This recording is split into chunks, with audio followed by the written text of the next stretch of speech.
technologies are different, and the kinds of technology we have with firearms are quite different than when the Constitution was written.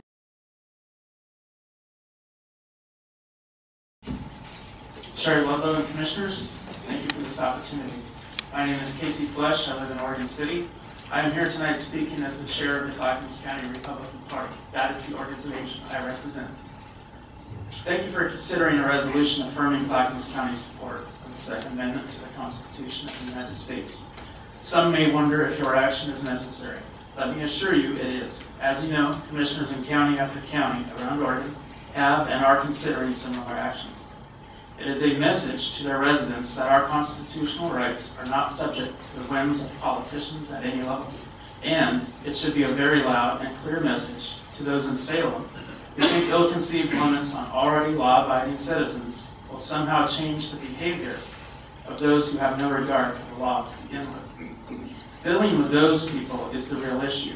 I believe there are many things that can be done to prevent violence, no matter what tool is used, guns, knives, or fists.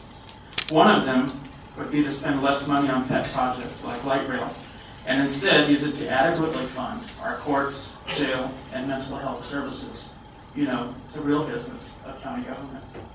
And commissioners, if some of you believe the Second Amendment really only applies to muskets and not modern firearms, I guess you also believe the First Amendment really only applies to words on paper and those spoken in the town square.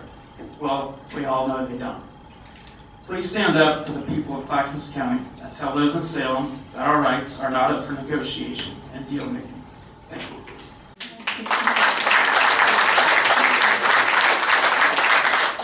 Mr. Schrader. Yeah, I want to thank you for mentioning that, Casey. The reason I had talked about the history of firearms is because when the Constitution was written, this was the point I was trying to make, the technology was different. So as the technologies change, and I don't think the majority of people agree with the constitutional interpretation framework that I have. I think you're originalists, okay? So if that's how you're looking at this, I don't look at it as an originalist. There's another school of constitutional scholarship and thought that talks about the traditionalists. And this is why this is a public discussion, because you feel it's interpreted one way, I feel that there's a difference. The point I was trying to make when I talked about that was I think because the technology has changed, we have to look at how we handle and how we safely make sure that people own and keep firearms. There's no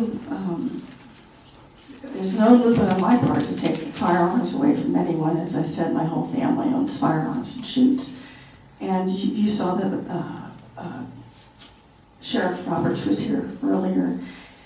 And one of the reasons the Public Training Safety Center is open is because back when it was going to be closed, I pushed very hard to keep it open.